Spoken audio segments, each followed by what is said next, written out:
નમસ્કાર દર્શક મિત્રો, ચૈતરભાઈ વસાવા આખરે ક્યારે આવશે એ વડોદરાની મધ્યસ્થ જેલમાંથી બહાર. ડેડિયાપાડાના ધારાસભ્ય ચૈતરભાઈ વસાવા 1 મહિનો થઈ ગયો, એ હજુ સુધી જેલની અંદર બેઠા છે ભાઈ. એમને જામીન મળ્યા નથી. એમના પત્ની શકુંતલાબેન વસાવા કે જેમને 22 જુલાઈના રોજ જામીન મળી ગયા. જામીન મળતા એ આવી ગયા વડોદરાની મધ્યસ્થ જેલમાંથી બહાર. પણ અત્યારે લોકોની નજર બસ એક જ એ દિગ્ગજ નેતા, આદિવાસી સમાજના ટાઈગર ગણાતા એવા ચૈતરભાઈ વસાવા ઉપર ક્યારે આવશે ચૈતરભાઈ વસાવા બહાર? ચાલો આજના આ વિડીયોની અંદર આપણે વાતચીત કરીએ. ખાસ કરી આ વિડીયો તમે અંત સુધી જોતા રહેજો.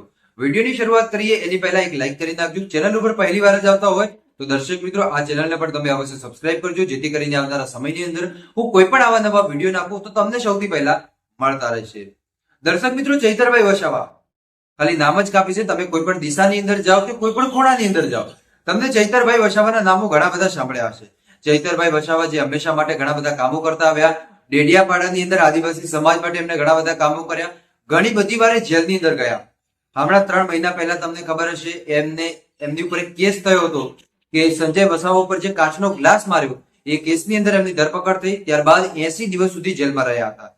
2 મહિના બહાર આવ્યા. ફરી એકવાર ફોરેસ્ટ અધિકારીના કેસમાં એમને 7 વર્ષની સજા થઈ ગઈ.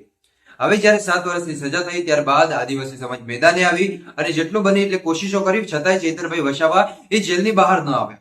અને હવે ચૈતરભાઈ વસાવાની મુશ્કેલીઓ વધી ગઈ. ચૈતરભાઈ વસાવા હવે જેલમાંથી બહાર આવવું હશે તો એમને હાઈકોર્ટમાં જવું પડશે.